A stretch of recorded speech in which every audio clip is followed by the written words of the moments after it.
Atos, capítulo 12. Por aquele tempo, mandou o rei Herodes prender alguns da igreja para os maltratar, fazendo passar a fio de espada a Tiago, irmão de João. Vendo ser isso agradável aos judeus, prosseguiu, prendendo também a Pedro, e eram os dias dos pães asmos.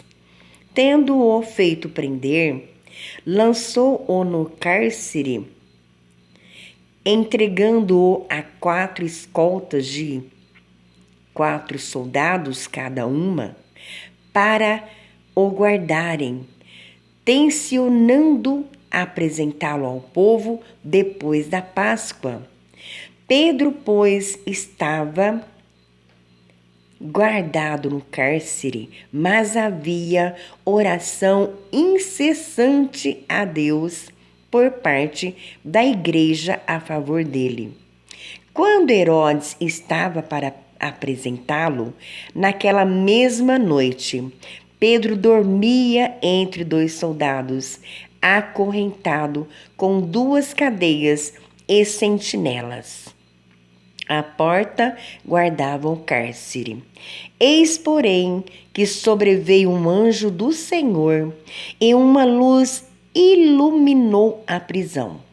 E tocando ele o lado de Pedro, o despertou, dizendo: levanta-te depressa. Então as cadeias caíram-lhes das mãos.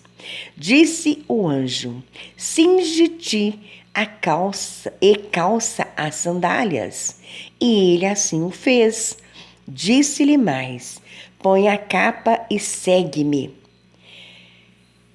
Então, saindo, o seguia, não sabendo que era real o que se fazia por meio do anjo. Parecia-lhe antes uma visão. Depois de terem passado a primeira e a segunda sentinela, chegaram ao portão de ferro que dava para a cidade, o qual se lhes abriu automaticamente, e saindo, enveredaram por uma rua, e logo adiante o anjo se apartou dele. Então Pedro, caindo em si, disse: sei verdadeiramente que o Senhor enviou o seu anjo e me livrou da mão de Herodes e de toda expectativa do povo judaico. Considerando ele a sua situação, resolveu ir à casa de Maria, mãe de João, cognomado Marcos, onde muitas pessoas estavam congregadas e oravam. Quando ele bateu ao postigo do portão, veio uma criada chamada Rode ver quem era. Reconhecendo a voz de Pedro, tão alegre ficou que nem o fez entrar, mas voltou correndo para anunciar que Pedro estava junto do portão. Eles lhe disseram: estás louca.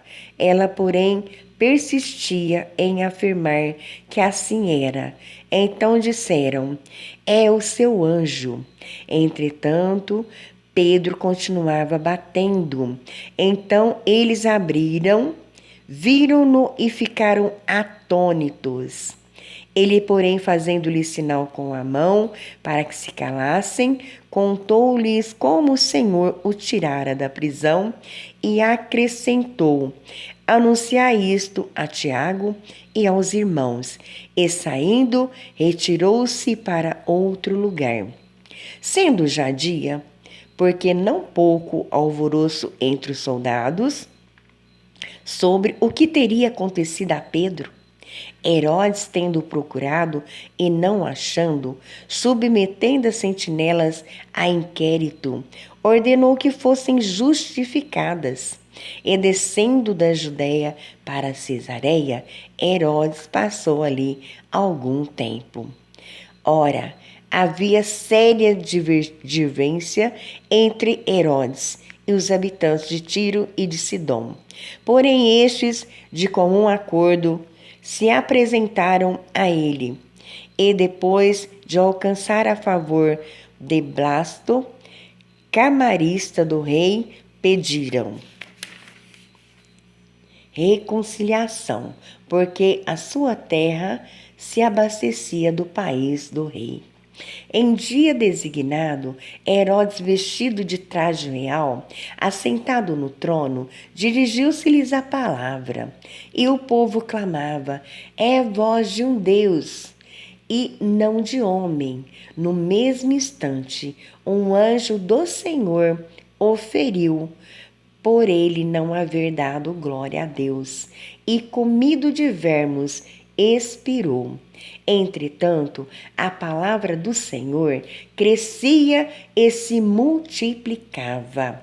Barnabé e Saulo, cumprida a sua missão, voltaram de Jerusalém, levando também consigo a João, apelidado Marcos.